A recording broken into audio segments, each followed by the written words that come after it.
बिस्मिल्लाहिर्रहमानिर्रहीम। आज की वीडियो बेटा 9th क्लास फिजिक्स के बच्चों के लिए है। Chapter number 5 work, energy and power. इसको हम वन बाय वन टॉपिक करके बेटा डिस्कस करेंगे। इसमें जो शॉर्ट और लॉन्ग क्वेश्चंस आपके लिए बोर्ड के एग्जाम के लिए इंपॉर्टेंट हैं वो भी आपको आइडेंटिफाई करवाते जाएंगे। सबसे पहले बेटा इसमें हमने बात करनी है वर्क और एनर्जी की। वर्क डन किसे कहते हैं बेटा? काम को। और एनर्जी किसे कहते हैं? काम करने की सलाहियत को कहते हैं। ठीक है, अब जो एनर्जी का कॉन्सेप्ट है वो वर्क से रिलेटेड है। बेसिकली एनर्जी होगी तो आप वर्क डन कर सकेंगे। फिजिक्स के मुताबिक वर्क किसको कहा जाता है? जो डेफिनेशन में हाईलाइट कर रहा हूं ये वर्क की डेफिनेशन है बेटा, इसको आपने नोट करना है। Work is said to be done when a force acts on an object. जब आप किसी चीज पर कुवत लगाएं तो हम उसे वर्क डन कहते हैं। साथ शर्त क्या है? And that body moves it through some distance. और वो जिस्म जिस पे आपने ताकत लगाई है वो कुछ फासला तय कर ले तो तब हम कहेंगे कि कुछ ना कुछ काम यहां पर हुआ है, वर्क डन हुआ है। तो work is said to be done when a force acts on object and it move through some distance. W work done किसके बराबर होता है बेटा? Force into distance. इसी तरीके से जो एनर्जी का कॉन्सेप्ट है वो क्या है? एनर्जी किसी जिस्म की सलाहियत है काम करने की सलाहियत। अब पहले वर्क को डिटेल से डिस्कस करते हैं, फिर एनर्जीज को डिस्कस करेंगे। आपने वर्क की डेफिनेशन लिखी, it is defined as the product of magnitude of force at the distance covered in the direction of force. कि वर्क को हम मैथमेटिकली कैसे डिफाइन कर सकते हैं कि फोर्स इनटू डिस्टेंस कवर्ड, जितनी आपने ताकत लगाई और जितना उसने फासला तय किया, अगर उसको प्रोडक्ट कर दें तो क्या बन जाएगा? Work done. तो फार्मूले की रूह से ये क्या बन गया? W is equal to F into S. अगर तो शॉर्ट क्वेश्चन आ जाए तो बस आपने इतना ही लिखना है बेटा, डेफिनेशन लिखनी है और फार्मूला। इसके अलावा यूनिट वर्क डन का बेटा जूल होता है, जूल। ठीक है, जाउल भी बोलते हैं कुछ लोग, वैसे जूल होता है। अब अगर एक्सप्लेनेशन आ जाए और ये सवाल लॉन्ग में आ जाए तो आप यहां से लिखेंगे, consider a block of would lying on a table. फर्ज करें कि एक लकड़ी का ब्लॉक जो है टेबल पे पड़ा है। If we exert a force F on the block to move it through a distance S. अगर हम उस पर ताकत लगाएं और वो कुछ फासला तय कर ले एस, तो वर्क डन बराबर हो जाएगा W is equal to F into S. ठीक है, तो लिहाजा हम कह सकते हैं कि जब हम कोई फोर्स लगाते हैं बॉडी पे लेकिन वो कुछ डिस्प्लेसमेंट ना करे, मतलब फासला कवर ना करे, तो फिर हम उसको फिजिक्स की रूह से वर्क डन नहीं मानते।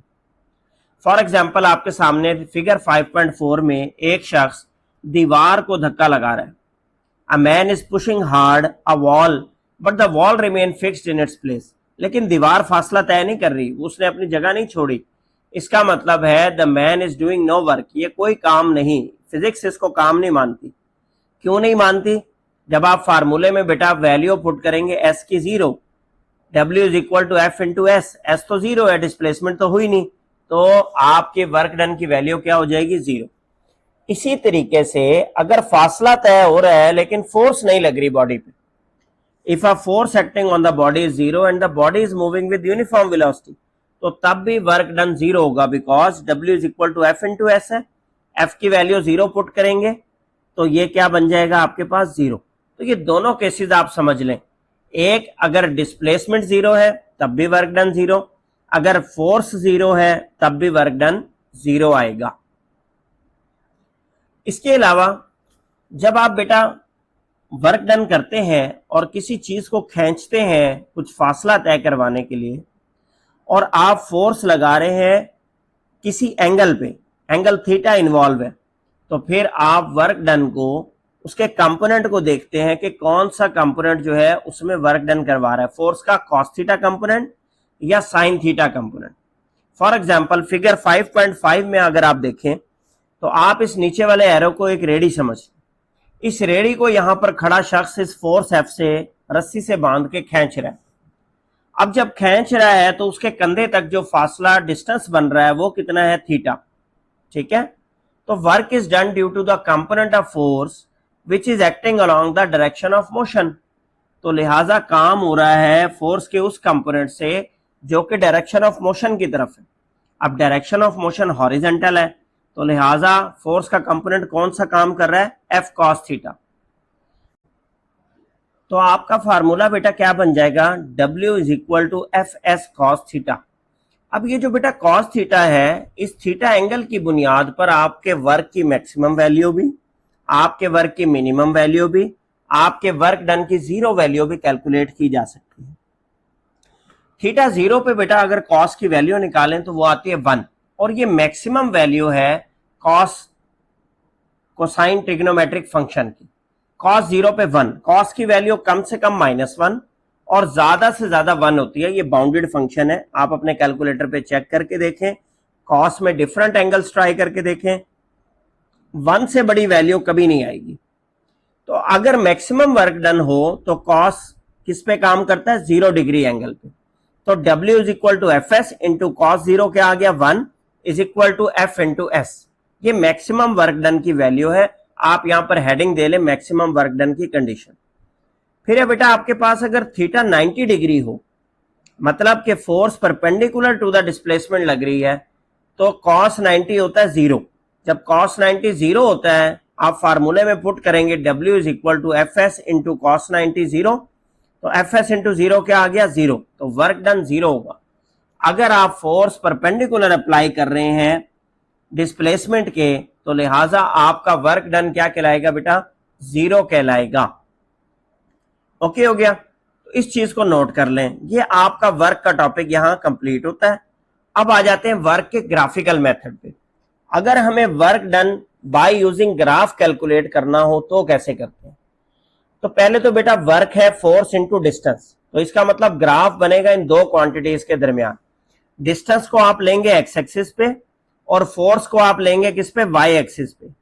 ठीक है, अब ये पॉइंट Q को आप नोट कर लें। ये पॉइंट Q वो है जो आया है आपका डिस्टेंस वर्सेस फोर्स का पॉइंट। ठीक है, when a constant force F act through a distance S, the event can be plotted on a force distance graph as shown in the figure।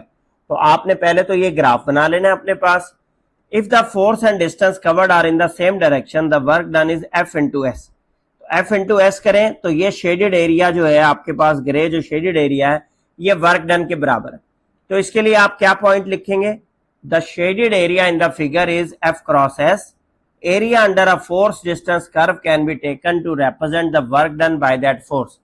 अगर आप ये फोर्स इंटू डिस्टेंस का area under the curve निकाल लें, shaded area निकाल लें, तो ये क्या बन जाएगा बेटा आपके पास, वर्क डन बन जाएगा। क्या बन जाएगा, वर्क डन। ठीक है, इसी तरह आपके पास है बेटा यूनिट्स ऑफ वर्क। वर्क का यूनिट मैंने आपको बताया कितना होता है, जोल होता है। ठीक है, अब 1 जोल वर्क कैसे होगा, किसी भी आइडेंटिटी के जब आप फार्मूला को इस्तेमाल करते हैं, फार्मूले से ही यूनिट बनाया जाता है। 1 joule work is done when a force of 1 Newton acting on a body moves it through a distance of 1 meter in the direction।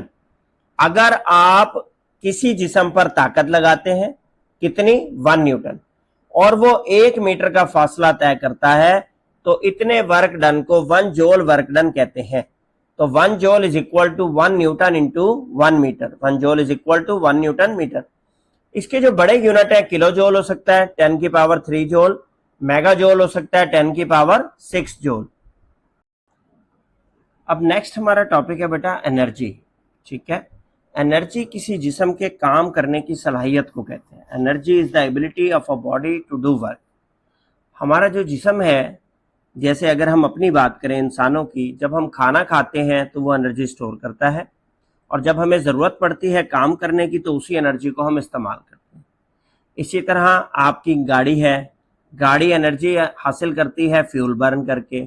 आपकी फैक्ट्रीज में मशीन्स हैं, वो एनर्जी कंज्यूम करती हैं बिजली की सूरत हाल में, ईंधन की सूरत हाल में, तब वो काम कर पाती हैं।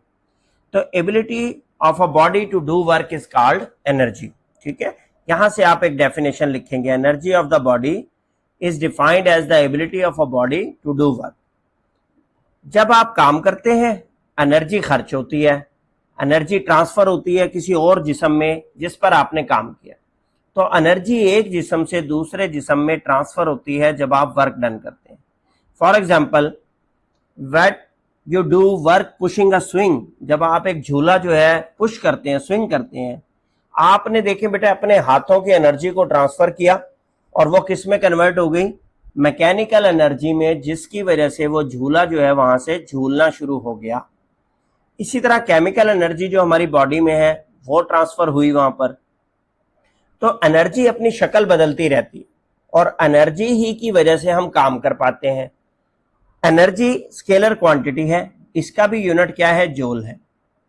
अब 1 जूल एनर्जी कब कहलाएगी, जब 1 जूल वर्क करेंगे हम किसी बॉडी पे तो amount of energy spent is 1 joule. जब आप 1 जूल वर्क परफॉर्म करेंगे किसी जिस्म पर तो कितनी एनर्जी खर्च होगी, 1 जूल एनर्जी खर्च होगी। एनर्जी की बेटा बहुत सारी फॉर्म्स हैं, many forms of energy, electrical energy, chemical energy, nuclear energy, heat energy, light energy. जो 2 सबसे बुनियादी फॉर्म्स ऑफ एनर्जी हैं वो है बेटा काइनेटिक एनर्जी और पोटेंशियल एनर्जी। इन दोनों को मिलाकर एक नाम दिया जाता है, that is called mechanical energy. इसका मतलब मैकेनिकल एनर्जी जो है उसकी 2 कैटेगरीज हैं, काइनेटिक एनर्जी और potential energy. Kinetic energy of a body is the energy that a body possesses by virtue of its motion. किसी जिस्म में उसकी हरकत की वजह से जो एनर्जी पाई जाती है उसको बेटा काइनेटिक एनर्जी कहते हैं।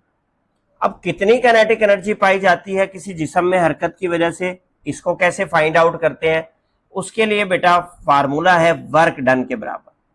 जितना वर्क डन किया गया है फोर्स लगाकर उतना ही जिस्म में काइनेटिक एनर्जी आएगी। फर्ज करें कि एक बॉडी है जिसका मास m है जो मूव कर रही है with velocity v, opposing force F acting on the body through a distance s brings it to rest. कोई और फोर्स अपोजिट सिमत में लगकर उसको रोक देती है, तो फिर वर्क डन जो है वो किसके बराबर हो जाएगा, काइनेटिक एनर्जी के बराबर, F इंटू एस। अब फोर्स की value second law of motion के मुताबिक क्या होती है बेटा, F is equal to ma, और यहां पर डिस्टेंस की वैल्यू आप क्या लगाएंगे, average velocity multiply by time. Average velocity का मतलब है initial velocity plus final velocity divided by 2। Initial velocity उसकी v थी और फाइनल वेलोसिटी चूंकि वो रुक गई है तो 0, तो v plus 0 initial plus final velocity divided by 2 multiply by t। तो ये हो गया बेटा v into T divided by 2। आप इस फार्मूले में पुट करें, f की जगह ma पुट कर दिया और s की जगह क्या पुट कर दिया, vt ओवर 2। तो ये फार्मूला बन गया बेटा आपके पास m into a into vt divided by 2। अब एक्सेलरेशन आपके पास होती है बेटा velocity per unit time, rate of change of velocity. तो बेटा ये kinetic energy is equal to होगी 1/2 ma इंटू vt। अब एक्सेलरेशन आपकी बराबर होती है बेटा rate of change of velocity v over t। तो एक्सेलरेशन की वैल्यू को इस a की जगह आप रिप्लेस कर दें, 1/2 m, एक्सेलरेशन की जगह आ गया v over t multiply by vt। t से t आपका कैंसल आउट हो जाएगा और v इंटू v क्या बन जाएगा, v स्क्वायर। तो काइनेटिक एनर्जी का फार्मूला आपके पास क्या बन गया, 1/2 mv स्क्वायर, 1/2 mv स्क्वायर। ठीक है, इसको आप नोट कर लें। इसी तरीके से सेकंड फॉर्म जो है मैकेनिकल एनर्जी की वो क्या कहलाती है, पोटेंशियल एनर्जी। अब पोटेंशियल एनर्जी जो है वो किसी बॉडी में स्टोर वो एनर्जी है जो उसके पोजीशन की वजह से होती है, डिफॉर्मेशन की वजह से होती है। Potential energy is defined as the energy that a body possesses due to its position और डिफॉर्मेशन। अपनी पोजीशन की वजह से जो एनर्जी होल्ड करता है कोई जिस्म वो पोटेंशियल एनर्जी कहलाता है। फॉर एग्जांपल अगर मैं आपसे कहूं कि एक ईंट उठाकर दीवार के ऊपर रख दें, आप जब वर्क डन करेंगे इस ईंट को उठाकर दीवार की ऊंचाई पर रखने के लिए, तो जितनी आपने वर्क डन किया इस ईंट को हाइट h पर पहुंचाने के लिए, वो एनर्जी उस ईंट में स्टोर हो गई एज अ पोटेंशियल एनर्जी। ठीक है, अब पोटेंशियल एनर्जी की डिफरेंट फॉर्म्स है बेटा। सबसे पहली gravitational potential energy, energy possessed by object due to its position relative to the earth. के जमीन के रेफरेंस से अगर पोजीशन नाप रहे हैं हम और किसी ऑब्जेक्ट में एनर्जी स्टोर्ड है due to its position relative to earth, इसको ग्रेविटेशनल पोटेंशियल एनर्जी कहते हैं। इसी तरीके से energy stored in a compressed या stretch spring is called elastic potential energy. अगर किसी स्प्रिंग में खिंचाव है, ठीक है, या आपने उस पर दबाव डाला हुआ है, उस खिंचाव या दबाव की वजह से जो पोटेंशियल एनर्जी उसमें स्टोर हुई है, इसको बेटा इलास्टिक पोटेंशियल एनर्जी कहते हैं। थर्ड कैटेगरी इसकी chemical potential energy. Potential energy in the chemicals of a battery is called chemical potential energy. Batteries के अंदर मौजूद केमिकल्स की वजह से जो पोटेंशियल एनर्जी स्टोर होती है उसको हम क्या कहते हैं? केमिकल पोटेंशियल एनर्जी, जो कि इलेक्ट्रिकल एनर्जी में तब्दील होती है। केमिकल रिएक्शन की मदद से किस में तब्दील होती है? इलेक्ट्रिकल एनर्जी में। जैसे आपके घर में मौजूद आपके यूपीएस की बैटरी है। इसी तरह थर्मल या इंटरनल एनर्जी जो होती है वो फॉसिल फ्यूल्स के जलने की वजह से बनती है। फॉर एग्जाम्पल, आप कोयला जला रहे हैं किसी मशीन में, ऑयल जला रहे हैं, गैस जला रहे हैं अपनी गाड़ियों में, तो ये थर्मल एनर्जी जनरेट कर रहे हैं इन the form of potential energy. इसी तरह न्यूक्लियर एनर्जी, एटम के अंदर न्यूक्लियस मौजूद है और न्यूक्लियस के अंदर की जो एनर्जी है उसकी वजह से वो न्यूक्लियर पोटेंशियल एनर्जी कहलाती है। जब आप एटम के न्यूक्लियस को तोड़ते हैं, एनर्जी रिलीज होती है, कुछ रेडिएशंस निकलती हैं। इस प्रोसेस को न्यूक्लियर फिशन रिएक्शन कहते हैं। न्यूक्लियस के टूटने के प्रोसेस को क्या कहते हैं? Nuclear fission reaction. न्यूक्लियस टूटता है और एनर्जी खारिज होती है, रेडिएशंस खारिज होती हैं, तो इस प्रोसेस को हम न्यूक्लियर फिशन कहते हैं। इसको भी नोट डाउन कर लें। अब हम पोटेंशियल एनर्जी का प्रूफ करने लगे हैं। अगर लॉन्ग में पोटेंशियल एनर्जी का प्रूफ आ जाए तो आपने कहां से लिखना शुरू करना है? जहां से मैं बेटा इस पैराग्राफ को हाईलाइट कर रहा हूं, इसको आप पोटेंशियल एनर्जी के प्रूफ में क्या कर लें? मार्क डाउन कर लें। अब वो कहता है if the block shown in figure 5.10 is lifted to a height h। आपके पास एक ब्लॉक है, आप इसको ईंट समझ लें, आप इसको लकड़ी का ब्लॉक समझ लें, आपने उसे उठाकर दीवार के ऊपर हाइट h पे रखा है। Block would have the potential energy in that raised position.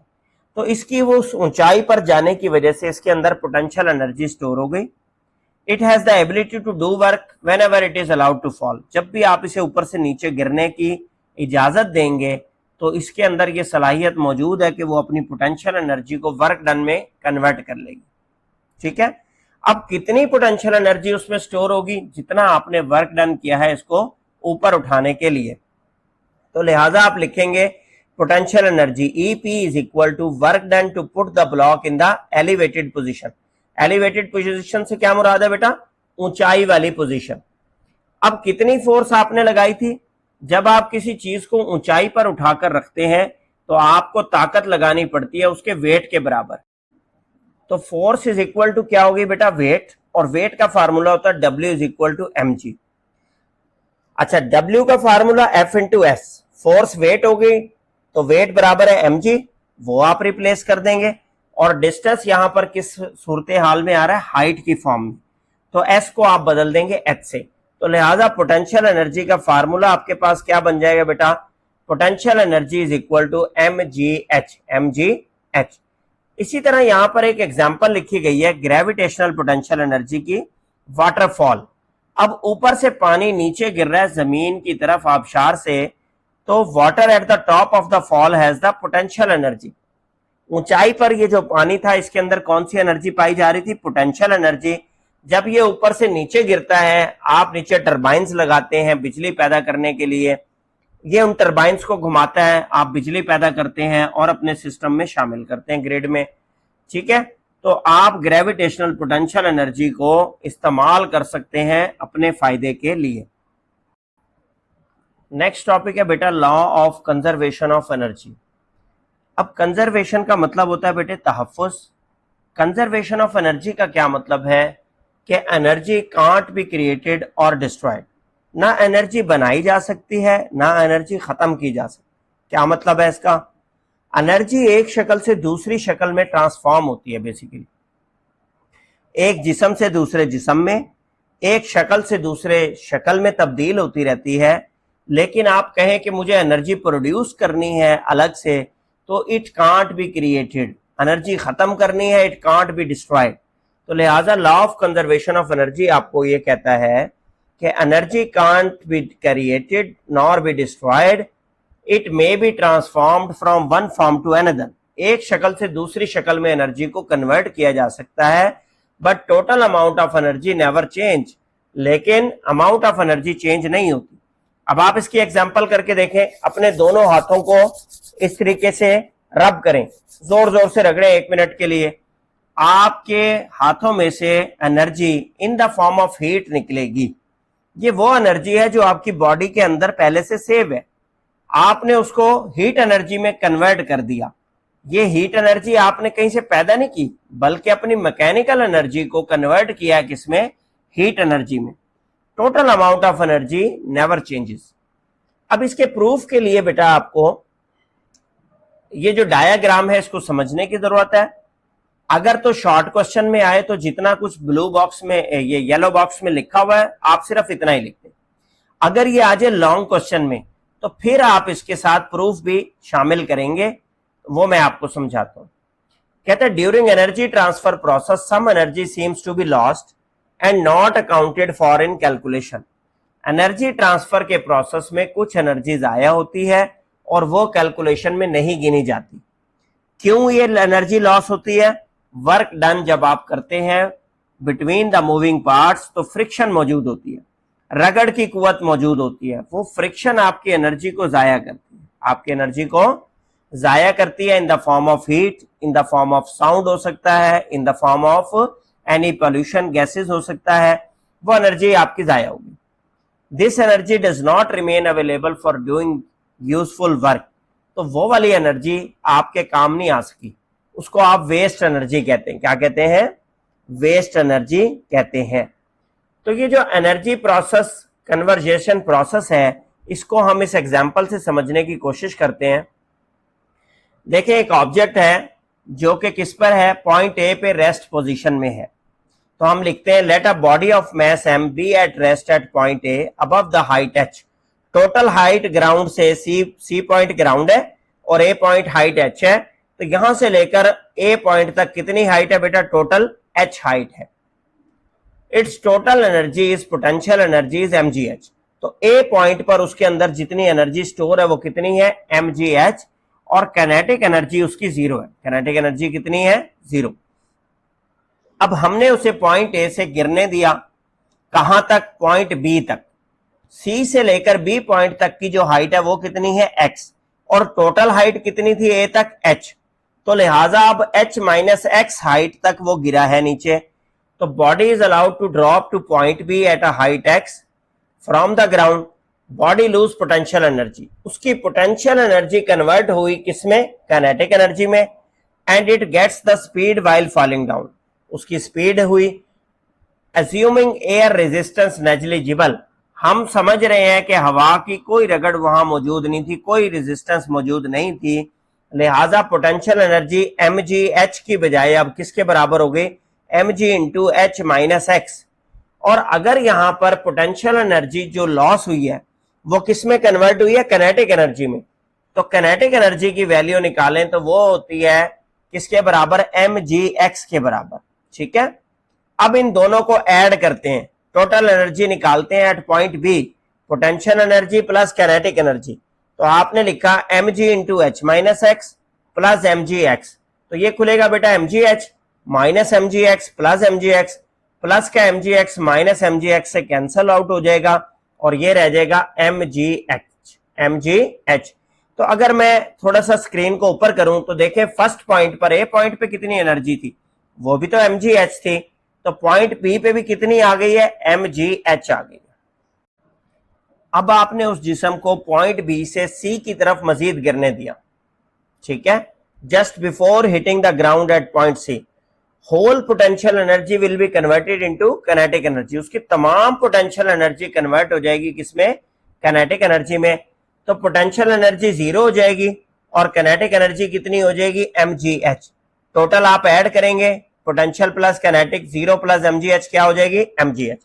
तो आपने क्या देखा कि पॉइंट ए पे भी एनर्जी mgh थी, पॉइंट बी पे भी एनर्जी mgh थी, और पॉइंट नंबर सी पे भी एनर्जी कितनी थी? mgh। तो लिहाजा law of conservation of energy भी तो आपको यही कह रहा था कि energy can't be created nor be destroyed, it can be converted from one form to another. तो पोटेंशियल से किनेटिक में तब्दील हुई, ठीक है, और फिर कंप्लीटली कन्वर्ट हो गई किनेटिक में, लेकिन एनर्जी तो mgh के बराबर ही रही एट पॉइंट ए भी, एट पॉइंट बी भी और एट पॉइंट सी भी। तो इसको बेटा आप लॉन्ग क्वेश्चन में तैयार कर लेंगे, अगर लॉन्ग में आ जाए तो फिर आप पूरा प्रूफ लिखेंगे, ठीक है। अब नेक्स्ट टॉपिक है बेटा आपके पास सोर्सेज ऑफ एनर्जी। एनर्जी कहां कहां से हासिल होती हमें दिखाई देती है, किधर किधर से मिलती है। पहला है फॉसिल फ्यूल्स की एनर्जी। फॉसिल फ्यूल एनर्जी से पहले आपको फॉसिल फ्यूल्स का पता होना चाहिए बेटा।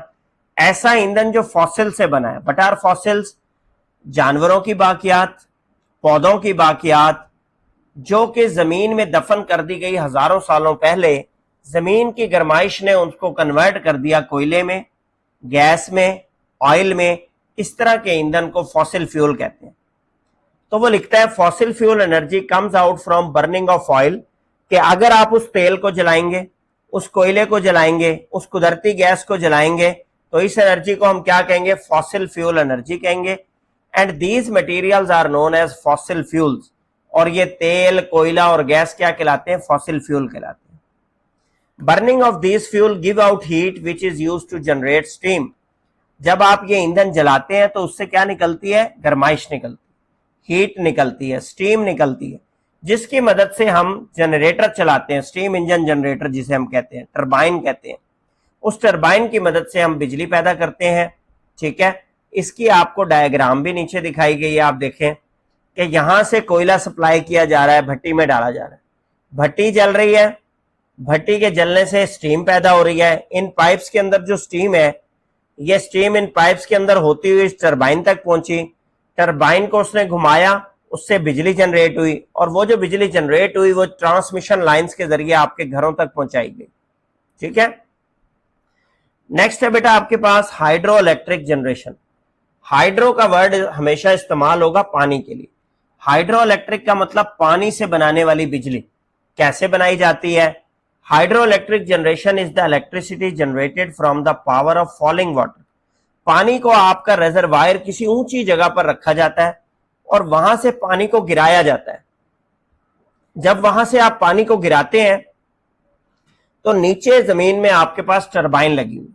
पानी जब ऊपर से नीचे गिरता है तो बेटा पूरे प्रेशर के साथ गिरता है। जब वो प्रेशर के साथ टरबाइन को घुमाएगा तो उससे जनरेटर चलेगा और जनरेटर से बिजली पैदा होगी, जो बिजली आप किसमें ट्रांसफर करेंगे, अपनी ट्रांसमिशन लाइंस के जरिए घरों तक भेजेंगे, ठीक है। Hydro electric generation is the electricity generated from the power of falling water.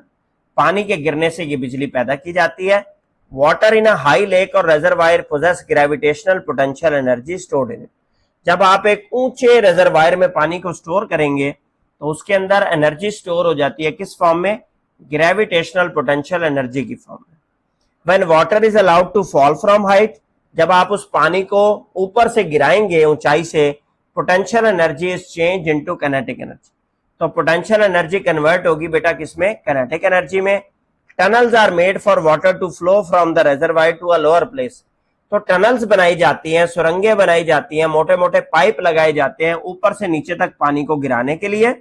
Such a construction is known as dam, और उसको क्या कहते हैं? डैम कहते हैं, जहां आप ऊंची जगह पे पानी रिजर्वायर करके ऊपर से नीचे फेंकते हैं। Kinetic energy of running water rotates the turbine. ये गिरता हुआ पानी टरबाइन को घुमाएगा, which in turn runs the electric generator. जो जनरेटर को चलाएगा उससे बिजली पैदा होगी और उस बिजली को आप अपने ट्रांसमिशन लाइंस के जरिए घरों तक पहुंचाएंगे। नेक्स्ट है बेटा सोलर एनर्जी। सोलर एनर्जी वो एनर्जी है जो सूरज की रोशनी से हासिल की जा रही है। इस दुनिया में मौजूद एनर्जी का सबसे बड़ा जरिया, सबसे बड़ा मंबा जो है वो सूरज ही है। Sun is the biggest source of energy. Energy obtained from sunlight is referred as solar energy. तो जो हम सूरज की रोशनी से एनर्जी हासिल कर रहे हैं उसे क्या कहते हैं? सोलर एनर्जी कहते हैं। सोलर एनर्जी को बेटा डिफरेंट तरीकों से इस्तेमाल किया जाता है। दो तरीके यहां पर लिखे गए हैं। पहला, it can B use for heating system, कि आप इसको हीटिंग सिस्टम के तौर पर इस्तेमाल करते हैं। दूसरा, it can be converted to electricity by using solar cells. आप इसको बिजली में कन्वर्ट कर सकते हैं सोलर सेल्स की मदद से।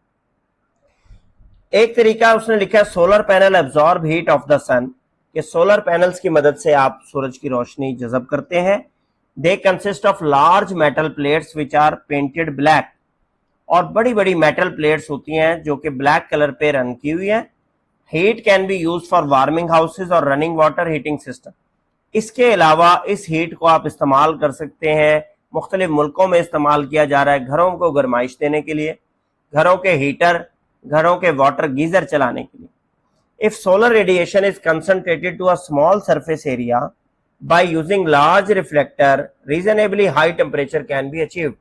कि अगर आप शीशे का इस्तेमाल करके या किसी भी और रिफ्लेक्टर का इस्तेमाल करके सूरज की रोशनी को किसी एक खास छोटे एरिया में, छोटी जगह पे मरकूज कर लें, तो आप बहुत ज्यादा टेम्परेचर अचीव कर सकते हैं। अब तो आप सब वाकिफ हैं कि सोलर एनर्जी के जरिए चलने वाली सोलर प्लेटें आपके घरों पे लगी हुई हैं और आप उससे बिजली पैदा कर रहे हैं। At this high temperature water can be boiled to produce steam. अब जब आप छोटे सी जगह पर वो टेम्परेचर अचीव कर लेंगे, आप उससे पानी उबालें, आप उससे जो है क्या बनाएं, स्टीम बनाएं, जिससे आप टरबाइन चलाएं, इलेक्ट्रिक जनरेटर चलाएं, बिजली पैदा कर सकें। सेकेंड एक्सप्लेनेशन वो लिखता है, in the second method sunlight is directly transform to electricity through the use of solar cell, जिसे आप अपनी सोलर प्लेटें कह रहे हैं। ठीक है, आपकी सोलर प्लेटों में बेसिकली बेटा बहुत सारे सोलर सेल्स लगे हुए हैं। इन सोलर सेल्स को फोटोवोल्टिक सेल्स कहा जाता है। जितना वोल्टेज प्रोड्यूस किया जाता है एक सिंगल वोल्टिक सेल से, वो बहुत कम होता है। तो आपकी एक सोलर प्लेट में बहुत सारे सोलर वोल्टिक सेल सीरीज में कनेक्ट किए जाते हैं। जब सीरीज में कनेक्ट किए जाते हैं तो उनके वोल्टेज ऐड हो जाते हैं। ठीक है, they connect in a large number in series to form a solar cell panel, जिसे हम सोलर पैनल या सोलर प्लेट कह रहे हैं। इसके अलावा बेटा सोलर कैलकुलेटर भी मौजूद है मार्केट में, जो कि इलेक्ट्रिकल एनर्जी का इस्तेमाल करते हैं। कहां से आती है उनके पास इलेक्ट्रिकल एनर्जी? सोलर सेल्स की मदद से। बड़े बड़े सोलर पैनल जो है पावर सेटेलाइट्स पे भी लगाए गए हैं, वहां भी वो इसको फायदा दे रहे हैं। बहरहाल सोलर एनर्जी जो है दुनिया का सबसे बड़ा एनर्जी का जरिया। आपको पता है आपके जो पौधे हैं वो तमाम के तमाम पौधे सूरज की रोशनी से ही पकते हैं। तमाम एनर्जी पौधों में कहां से स्टोर होती है? सूरज की रोशनी से। वही एनर्जी फिर हम इस्तेमाल करते हैं, वो भी इसी जुमरे में आती है। नेक्स्ट है बेटा आपके पास न्यूक्लियर एनर्जी। न्यूक्लियर एनर्जी कहां से निकलती है? जब एटम का न्यूक्लियस ब्रेकआउट होता है। एटम के न्यूक्लियस में ब्रेक होने के प्रोसेस को न्यूक्लियर फिशन प्रोसेस कहते हैं।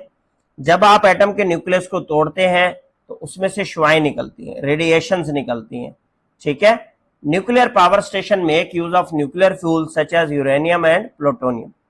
अब जो आपके न्यूक्लियर पावर स्टेशन है, जो बिजली पैदा कर रहे हैं आप न्यूक्लियर एनर्जी से, वो किन एटम्स का इस्तेमाल कर रहे हैं? यूरेनियम का, प्लूटोनियम का। इन मटेरियल्स के न्यूक्लियस को तोड़ने से बेतहाशा एनर्जी निकलती है। Huge amount of energy is released by breaking their atom. इस प्रोसेस को न्यूक्लियर फिशन प्रोसेस कहते हैं। और ये प्रोसेस जिस जगह पर किया जाता है, उस अपरेटस को, उस भट्टी को, उस जगह को न्यूक्लियर रिएक्टर कहते हैं। ठीक है, जो हीट इससे प्रोड्यूस होती है उससे हम स्टीम बनाते हैं, उस स्टीम से टरबाइन रन करते हैं और बिजली पैदा करते हैं। पाकिस्तान में न्यूक्लियर पावर स्टेशन एक कराची में मौजूद है और दूसरा चश्मा पावर प्लांट के पास मौजूद है। नेक्स्ट जो बेटा एनर्जी है वो है जियोथर्मल एनर्जी। इसके वर्ड पे ध्यान दें। जियो का मतलब होता है बेटा जमीन और थर्म का मतलब होता है हीट।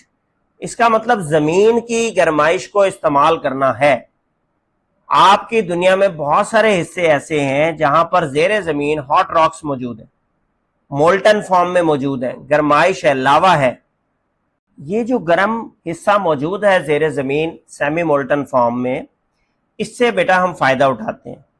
कहते हैं in some parts of world the hot rocks are present in the semi molten form deep under the surface of earth. जेरे जमीन पिघली हुई हालत में ये गर्म लावा मौजूद है। They are heated by energy release due to decay of radioactive elements. कहां से आ रही है ये एनर्जी? ये रेडियो एक्टिव डिके से आ रही है। नीचे मौजूद एटम्स टूट रहे हैं और फिशन रिएक्शन हो रहा है। जब होता है तो शुआएं पैदा होती हैं और उन रेडिएशन से गर्माइश है। Temperature of these rocks is about 250 degree centigrade. कमोबेश 250 डिग्री सेंटीग्रेड का टेम्परेचर इन चट्टानों में मौजूद है जेरे जमीन। This energy is called geothermal energy. इसको जियोथर्मल एनर्जी कहते हैं। जमीन के अंदर मौजूद हरारत, जिसको हम पाइप लगाकर एक्सट्रैक्ट करते हैं ताकि हम इस हीट से, इस स्टीम से अपने टरबाइन्स और जनरेटर्स को चला सकें। यहां पर एक तस्वीर भी बनाई गई है, देखें स्टीम आउट हो रही है किससे, पाइप से, जो कि गर्म हीट फेंक रहा है, वहां से टरबाइन चल रही है और उस टरबाइन की मदद से जनरेटर से जो बिजली पैदा हुई वो कहां जा रही है, ट्रांसमिशन लाइंस में कन्वर्ट की जा रही है। तो इसके प्रोसेस को वो लिखता है, to make use of the heat of the rocks, 2 holes are drilled up to the rocks. 2 boring करते हैं हम, 2 बोर करते हैं, जैसे आपके घरों में पानी की मोटर का बोर है, 2 बोर कर लिया आपने, 2 सुराख कर दिए जेर जमीन। Cold water is pump down through one of the hole, एक सुराख से आप ठंडा पानी नीचे भेजते हैं। वो उन हॉट रॉक्स की वजह से वो क्या होता है, गर्म हो जाता है, उबल जाता है। सेकंड पाइप के थ्रू आप स्टीम को बाहर निकालते हैं। Steam runs the generator which produce electricity, इस स्टीम के जरिए आप अपने जनरेटर को चलाते हैं जिससे बिजली पैदा होती है। Where there is water already present over the hot rocks, it comes out of the surface in the form of hot springs, जो कि 5.18 फिगर में आपको दिखाया गया। जहां पहले ही उन गर्म चट्टानों में पानी मौजूद है, वहां पानी हमें नीचे फेंकने की जरूरत नहीं है, बल्कि लावे की तरह फट के हॉट स्प्रिंग मतलब गर्म पानी का चश्मा उबल जाता है, जिसे गीजर कहते हैं, हॉट गीजर कहते हैं, हॉट स्प्रिंग कहते हैं। फिर हम इसको इस्तेमाल करते हैं अपनी टरबाइन चलाने में। नेक्स्ट है बेटा एनर्जी की कैटेगरी में विंड एनर्जी। विंड कहते हैं तेज चलने वाली हवा को। हजारों सालों से ये मेथड इस्तेमाल किया जा रहा है। For thousands of year people have been using windmills to draw water from the well और to grind grains into flour. चक्की पीसने के लिए, पानी को कुएं से निकालने के लिए विंड मिल्स का इस्तेमाल हजारों सालों से किया जा रहा है। अब जो मॉडर्न विंड मिल्स हैं, इनको हम बिजली पैदा करने के लिए इस्तेमाल कर रहे हैं। Wind generators make electricity in the same way as steam generators in power station. जैसे स्टीम जनरेटर्स टरबाइन को घुमाते हैं, इसी तरह विंड जनरेटर का भी काम यही है, टरबाइन्स को घुमाना। लार्ज स्केल पे पावर जनरेशन करने के लिए विंड फार्म्स लगाए जाते हैं। खुले इलाकों में हजारों सैकड़ों विंड मिल्स लगा दी जाती हैं, जो कि क्या करती हैं, हवा का दबाव पैदा करती हैं। उस हवा के दबाव से आपकी टरबाइन चलती है और उस टरबाइन के चलने से आपकी इलेक्ट्रिसिटी जनरेट होती है। नेक्स्ट कैटेगरी है बेटा एनर्जी फ्रॉम द टाइड्स। लहरों की एनर्जी, समंदर में मौजूद जो लहरें हैं वो gravitational force of the moon की वजह से उठती हैं, लहरें ऊपर जाती हैं, इनको टाइड्स कहते हैं। Tide raises the water level near the seashore twice a day. एक दिन में कमोबेश 2 बार कम से कम पानी के लेवल को बहुत ऊंचा कर देती हैं ये लहरें। Rise and fall of water can be utilised to turn on turbines for electric generation. जब इसका वाटर लेवल ऊपर होता है और जो नीचे गिरती है, तो ऊपर से नीचे आते हुए वही ग्रेविटेशनल पोटेंशियल एनर्जी हम इस्तेमाल कर सकते हैं अपनी टरबाइन को चलाने के लिए। Water at high tides can be trapped at a suitable location, a basin, by building a dam. कि आप वहां पर डैम बना दें, बेसिन बना दें, कैच बेसिन जिसे कहते हैं। ये जब लहरें ऊपर उठे उस डैम में स्टोर हो जाए। Water is then release in a controlled way, और फिर जब वो डैम फुल हो जाए तो हम उस वाटर को वहां से छोड़ें, पानी को, वो नीचे आए, टरबाइन्स को रन करें, उससे बिजली पैदा हो। जब नेक्स्ट हाई टाइड आएगी, डैम दोबारा फिल हो जाएगा। तो इस तरीके से इनकमिंग और आउटगोइंग इस पानी की लगी रहती है। नेक्स्ट टॉपिक है बेटा energy from waves in the sea. कि टाइड्स की मदद से, चलने वाली तेज हवाओं की मदद से समंदर में मौजूद पानी की लहरें स्ट्रांग हो जाती हैं। अब इन स्ट्रांग लहरों को हम इस्तेमाल कर सकते हैं बिजली पैदा करने के लिए। The method to harness waves, मतलब वेव्स का इस्तेमाल करने का जो तरीका है वो क्या है, to use large floats which move up and down with the waves. के फ्लोटिंग डक्स बनाए जाएं जो क्या करें, उस पानी की लहरों में फ्लोट करें, तैरें। एक ऐसी डिवाइस जो है प्रोफेसर साल्टर ने बनाई, जिसको साल्टर्स डक कहा जाता है, जिसकी तस्वीर सामने 5.20 फिगर में आपको दिखाई गई है। साल्टर्स डक के 2 हिस्से होते हैं बेटा, एक बैलेंस्ड फ्लोट कहलाता है और दूसरा डक फ्लोट कहलाता है। डक फ्लोट ये डार्क ब्राउन कलर से आपको दिखाए गए हैं, बैलेंस्ड फ्लोट जो है ऊपर ये ऑरेंज कलर का एक तख्ता दिखाया गया।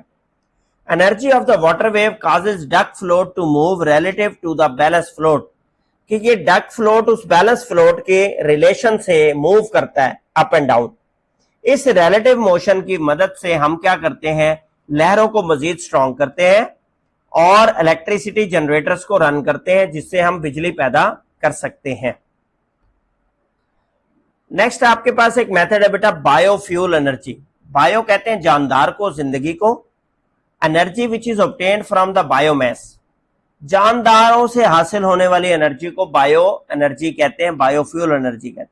अब बायोमास में क्या क्या चीजें आ सकती हैं? तमाम ऑर्गेनिक मटेरियल, तमाम कुदरती मटेरियल, जिसमें पौधे हैं, जिनमें गले सड़े कचरा, आपकी सब्जियों का कचरा, ऐसे पौधे जो गल सड़ गए हो, खत्म हो गए हो, एनिमल डैंग, आपके जानवरों का फुजला, पेशाब पोटी, गोबर, सेविज, आपके घरों का कचरा। Savage is that dead which is left over after staining dirty water. कहता है सेविज में हम कौन से कचरे को गिनेंगे? जो कि आप गंदा पानी साफ करने के बाद, गंदा पानी स्टेन कर दें, छान दे, तो जो लेफ्ट ओवर बच जाता है खुश्क कचरा, उसको हम सेविज कहेंगे। Material can itself be used as a fuel, और इस सेविज मटेरियल को हम फ्यूल के तौर पर इस्तेमाल कर सकते हैं, या हम इसे कन्वर्ट कर लें दूसरे फ्यूल्स में। डायरेक्ट कंबशन का मेथड मौजूद है बायोमास में, commonly known as a solid waste is burn to boil water and produce steam. Direct combustion method बेटा, इसका मतलब कि कचरे को आप डायरेक्ट जला लें, इस बायोमास को। आपने देहातों में देखा होगा कि देहात के जो लोग हैं वो चूल्हे के अंदर बनछटी, उपले, ठीक है, जिन्हें गोहे भी कहते हैं कई लोग, गोबर के बने हुए, इसी तरह लकड़ी को जलाते हैं देगे पकाने के लिए, घर का खाना पकाने के लिए। ये direct combustion of the biomass है। दूसरा तरीका कि आप इसके कुएं बना के बायोमास के, और इससे स्टीम जनरेट कर सकते हैं। The steam can be used to generate electricity, और फिर उस स्टीम से आप क्या करेंगे? बिजली पैदा करेंगे। एक और तरीका यहां पे लिखा गया है, in another process the rotting of biomass in a close tank called a digester. तो राइट साइड पे आपको कुआं नजर आ रहा है जिसका नाम है डाइजेस्टर, बायोमास का टैंक, बायोगैस डाइजेस्टर। इसमें क्या करते हैं हम? ये ढक्कन उठा के और इसके अंदर कचरे को सारे को भर देते हैं। गोबर से भर दें, पत्तों से भर दें, सब्जियों के कचरे से भर दें। ये बायोगैस, मीथेन गैस प्रोड्यूस करेगा। जब आप ऊपर से ढक्कन बंद करेंगे, कुछ अरसे के लिए छोड़ेंगे, इसके अंदर बायोगैस प्रोड्यूस हो जाएगी, जिसे मीथेन गैस कहते हैं। Micro organism break down the biomass material in the absence of oxygen. तो छोटे कीड़े जो इसके अंदर पैदा होंगे वो क्या प्रोड्यूस करेंगे? वो प्रोड्यूस करेंगे बायोगैस, ठीक है। Biogas produce in the tank is piped out. तो एक पाइप देख रहे हैं आप बाहर लगा हुआ है, इस पाइप के जरिए आप उस गैस को बाहर निकालेंगे। उसको चाहे हीटिंग पर्पज में इस्तेमाल कर लें, कुकिंग पर्पज में इस्तेमाल कर लें, या स्टीम के तौर पर टरबाइन चलाने के लिए इस्तेमाल कर लें, डिपेंडिंग अपॉन के इस गैस की पावर कितनी है। अब बायोफ्यूल, जिसे एथेनॉल भी कहते हैं, अल्कोहल भी कहते हैं, ये जो बायोफ्यूल है, जिसे एथेनॉल या अल्कोहल भी हम कह सकते हैं, ये बायोमास से बेटा हासिल होता है, और ये पेट्रोल की रिप्लेसमेंट के तौर पे भी इस्तेमाल हो सकता है। बैक्टीरिया कन्वर्ट करते हैं इस बायोमास को एथेनॉल के अंदर। नेक्स्ट टॉपिक है बेटा हमारे पास renewable and non renewable sources of energy. पहले आपको सादा तरीके से बता देते हैं। रिन्यूएबल सोर्सेज ऑफ एनर्जी वो हैं बेटा जो डिप्लीट नहीं हो रहे, जो खत्म नहीं हो रहे, खुद ब खुद कॉन्टिन्यूस रिप्रोड्यूस हो रहे हैं। और non renewable sources of energy वो होते हैं जिन्हें आपने इस्तेमाल किया और वो खत्म हो गए और दोबारा नहीं बन सकते। तो आप यहां से डेफिनेशन लिखेंगे पहले, the resources of energy which are replaced by new ones. ऐसे एनर्जी के जराए जो नए बन जाते हैं, नए मुंतकिल हो जाते हैं, नए रिप्लेस हो जाते हैं after their use, they are called renewable. जबकि दूसरी तरफ non renewable sources are those which are depleted with the continuous use, जो लगातार इस्तेमाल करने से खत्म हो जाए और रिप्लेस ना हो पाए। जब ये एक बार रन आउट हो जाएंगे, once they are run out, खत्म हो जाएंगे, they are not easily replaced by new ones. जैसा कि आप पेट्रोल और कोयला, तेल, ये जमीन से निकाल रहे हैं, गैस आप जमीन से निकाल रहे हैं। अब ये हजारों साल लगे इस कोयले को, तेल को, गैस को बनने में, हम बेधड़क इस्तेमाल कर रहे हैं, इससे ये खत्म हो रहा है, इसकी प्राइस बढ़ रही है, शॉर्टेज बढ़ रही है। एक दिन आएगा कि ये कोयला और तेल खत्म हो जाएगा और ये डिप्लीट हो जाएंगे, तो ये नॉन रिन्यूएबल सोर्सेज हैं। आप इस पेट्रोल को, डीजल को घर में नहीं बना सकते। जबकि sources such as hydroelectricity, solar energy, wind energy, tidal energy, wave energy, they are called renewable. सूरज की जो रोशनी है ये रिन्यूएबल है, रोजाना अल्लाह ताला सूरज निकाल देता है। हाइड्रो इलेक्ट्रिसिटी, अल्लाह ताला खुद बारिश बरसा रहा है, पानी बरसा रहा है।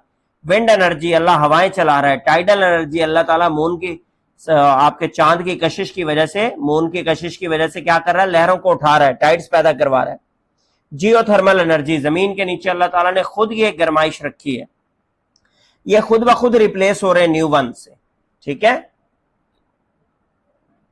Therefore, water supply to the reservoir of dams for generation of hydroelectric power will never end up. तो लिहाजा ये जो हाइड्रो इलेक्ट्रिक पावर है, पानी से पैदा की जाने वाली बिजली, ये नहीं खत्म होगी। हर साल बारिशें आएंगी, आप दरख्त लगाएं, बारिशें आएंगी, बारिश से पानी सेव करें और बिजली पैदा करें। सोलर एनर्जी रोज के रोज क्या हो रही है, रिन्यू हो रही है। नॉन रिन्यूएबल सोर्सेज की एग्जांपल्स में आप यहां से लिखेंगे फॉसिल फ्यूल्स, न्यूक्लियर एनर्जी, ये खत्म हो रही हैं। क्यों? कि ये हजारों सालों बाद बनी है, जमीन के नीचे गलने सड़ने की वजह से, ये एक दिन में पैदा नहीं हुई। तो लिहाजा non renewable sources of energy को एहतियात से इस्तेमाल करने की जरूरत है। 5.6 टॉपिक में आपको कहता है advantages and disadvantages of methods of energy production. अब हमने बिजली पैदा करने के बेतहाशा तरीके पढ़े ऊपर 8 से 10, इनमें से कौन सा तरीका जो है फायदे का है और कौन सा तरीका जो है नुकसान का है। तो वो कहता है the production of hydro electric power is more economical and pollution free. पानी से बिजली पैदा करना इकोनॉमिकल है, पैसे भी बचते हैं, खर्च भी कम आता है, पोल्यूशन भी कम होती है, आलूदगी भी कम पैदा कर रहा है। Solar power, wind, tidal and wave power need more initial cost. इसके बरक्स सूरज से रोशनी से बिजली बनाना, विंड मिल से बिजली बनाना, टाइड से बिजली बनाना, इसमें शुरू में पैसा तो आपका ज्यादा लगता है, लेकिन ना तो ये कोई पोल्यूशन पैदा करते हैं और हैं भी सस्ते। इनिशियल कॉस्ट महंगी है, उसके बाद आप बिजली जितनी मर्जी पैदा करते रहें तो ये मुफ्त पैदा हो रही होती है। अपने घरों के सोलर पैनल की एग्जांपल देख लें। On the other hand, power generation by fossil fuel and nuclear fuel adds to the pollution. लेकिन अगर आप बिजली पैदा कर रहे हैं किससे, फॉसिल फ्यूल से, ईंधन से, पेट्रोल से, डीजल से, कोयले से, तो कहता है इसमें धुआं पैदा होता है, ये आपके माहौल में पोल्यूशन भरते हैं। Burning of fossil fuel produce smoke, they produce carbon dioxide gas, they produce heat. इससे बेटा आपके माहौल में पोल्यूशन बढ़ती है। पोल्यूशन बढ़ने के साथ साथ आपके माहौल की खूबसूरती खत्म होती चली जाती है, ठीक है। नेक्स्ट वो लिखता है न्यूक्लियर पावर जनरेटर जो है वो स्टीम से चलाए जाते हैं। हीट एनर्जी न्यूक्लियर से ली जाती है, स्टीम पैदा की जाती है, उससे बिजली बनाते हैं। हीट जो है वो खुद भी फॉर्म ऑफ पोल्यूशन है। जहां हीट निकलेगी, गर्माइश निकलेगी, लहरें निकलेंगी, माहौल में शामिल होंगी कार्बन डाइऑक्साइड की फॉर्म में। इसके अलावा क्या डेंजर है कि अगर न्यूक्लियर पावर प्लांट से जो रेडिएशंस निकल रही हैं वो लीक हो जाएं तो ये अखराज जो है पूरे माहौल के लिए नुकसानदेह साबित होगा। एक और मसला ये है कि न्यूक्लियर वेस्ट को ठिकाने लगाना आसान नहीं है। इसके अंदर ऐसे अखराज मौजूद हैं रेडिएशंस के, ऐसी शुआएं मौजूद हैं जो कि नुकसानदेह। अब जहां कहीं आप इसको ठिकाने लगाएंगे वहां आबादी ना हो, आबादी को नुकसान ना हो, ठीक है। तो किसी भी किस्म का जो वेस्ट है एनर्जी का वो एंड अप होता है बेटा थर्मल एनर्जी में, और थर्मल एनर्जी जो है आपकी वो हीट पैदा करती है, एनवायरनमेंट को गर्म करती है, जिससे आपके एनवायरनमेंट में पोल्यूशन बढ़ती है, ग्लोबल वार्मिंग बढ़ती है, ठीक है। इस तरीके से आपने क्या देखा कि जो एनर्जी प्रोड्यूस हो रही है ऐसे मेथड से, जैसे पानी से, वेव से, टाइडल एनर्जी से, सोलर एनर्जी से, ये पोल्यूशन नहीं फैला रही। जबकि जो एनर्जी आप पैदा कर रहे हैं न्यूक्लियर पावर से या फॉसिल फ्यूल से, ये पोल्यूशन भी फैला रही हैं, आपके माहौल को भी खराब कर रही हैं और आपका माहौल इससे इफेक्ट हो रहा है। अब नेक्स्ट बेटा हमने डिस्कस करना है पावर को। पावर क्या होती है? ताकत, ठीक है। काम करने के लिए क्या चाहिए होती है? ताकत चाहिए होती है। कहता है in many cases the time to do work is important as the amount of work done, ठीक है। कितना टाइम लगेगा आपको वर्क करने में, जितनी पावर ज्यादा होगी उतना टाइम कम लगेगा, जितनी पावर कम होगी उतना टाइम आपको ज्यादा लगेगा। फर्ज करें आप हाइट एच तक जा रहे हैं, अपस्टेयर्स, आपने ऊंचाई चढ़नी है, तो आप वर्क डन कर रहे हैं ना, आप अपनी बॉडी को उठा कर लेके जा रहे हैं सीढ़ियों के ऊपर।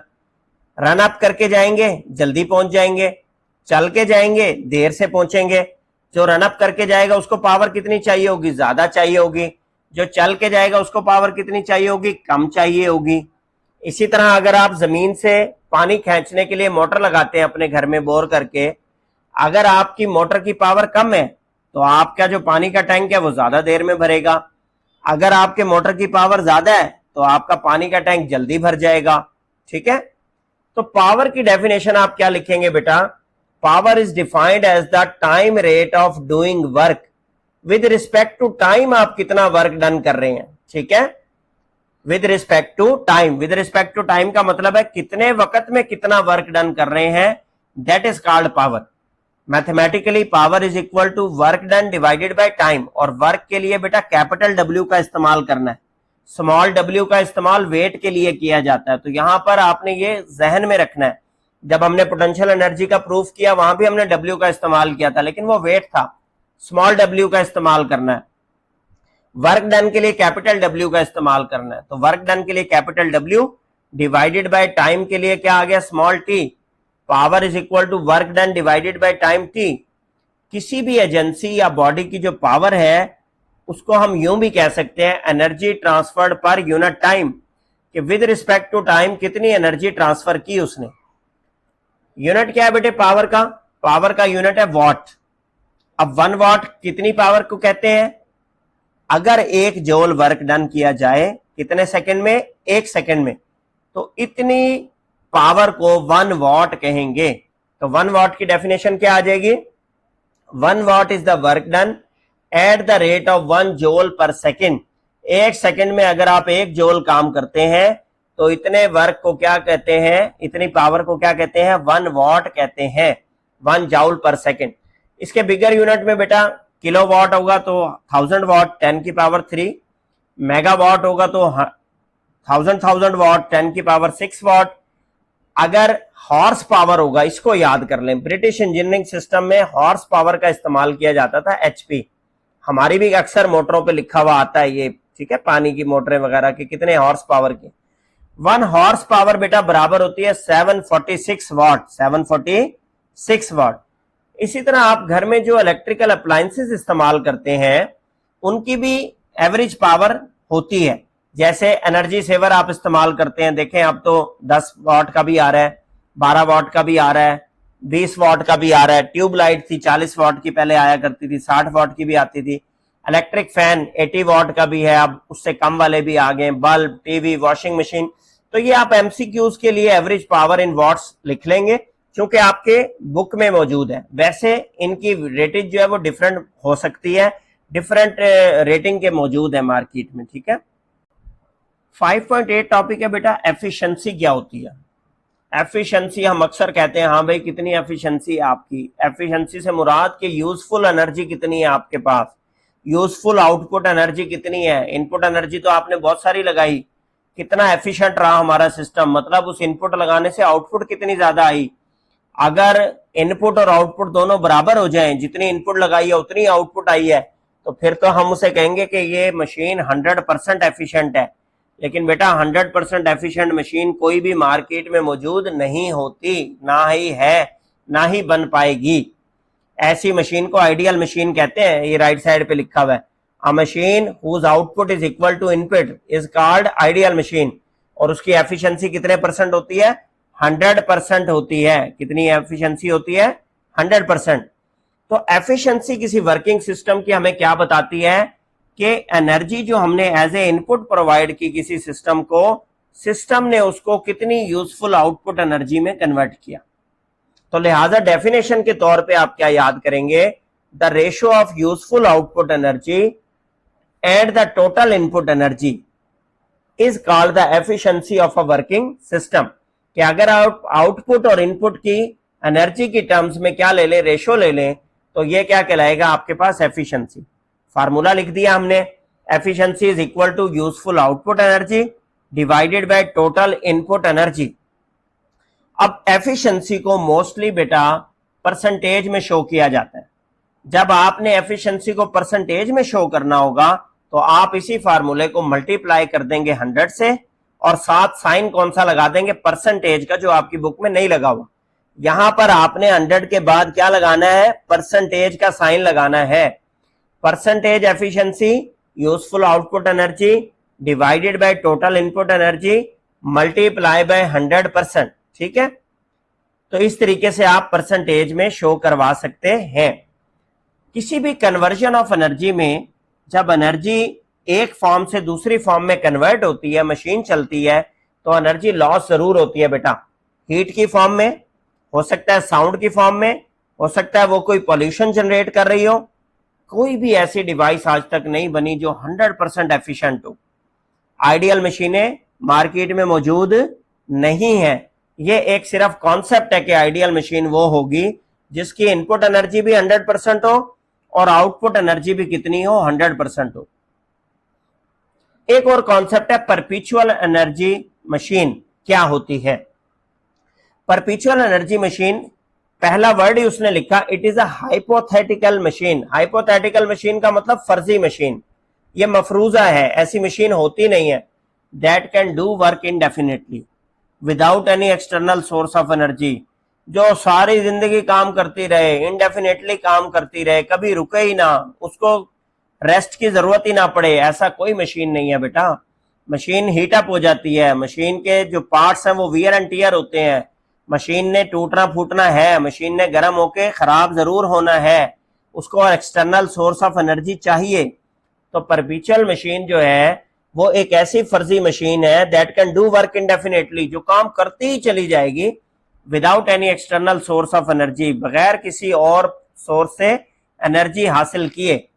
Perpetual machine would have to generate more energy than it consumes, effectively producing energy from nothing. कि परपेचुअल मशीन होगी ऐसी कि वो जितनी एनर्जी खा रही है उससे ज्यादा एनर्जी प्रोड्यूस करेगी। ठीक है, विच इज इम्पॉसिबल, ये पॉसिबल नहीं है, ये सिर्फ एक बुकिश कॉन्सेप्ट है। In any real mechanical system some energy is lost as heat due to friction between moving parts and air resistance. कोई भी मैकेनिकल सिस्टम है, कोई भी मशीन है जिसमें हरकत इन्वॉल्व है, तो उसके अंदर एनर्जी हीट की फॉर्म में जाया जरूर होगी। वो हीट जो उसके मूविंग पार्ट्स में रगड़ की वजह से पैदा हो रही है, वो हीट जो एयर रेजिस्टेंस की फॉर्म में पैदा हो रही है। तो ये कॉन्सेप्ट है बेटा आइडियल मशीन और परपेचुअल एनर्जी मशीन का, ये आपको पता होना चाहिए। तो चैप्टर बेटा हमारा कंप्लीट हो गया है। अगर आपका इसके बारे में कोई क्वेश्चन हो, कोई कॉन्सेप्ट समझ ना आए, कोई लाइन आपको लगे कि सर ये कैसे एक्सप्लेन करनी है, आप कमेंट सेक्शन में पूछ लें, इंशाल्लाह आपको वहां पर मजीद एक्सप्लेन कर देंगे।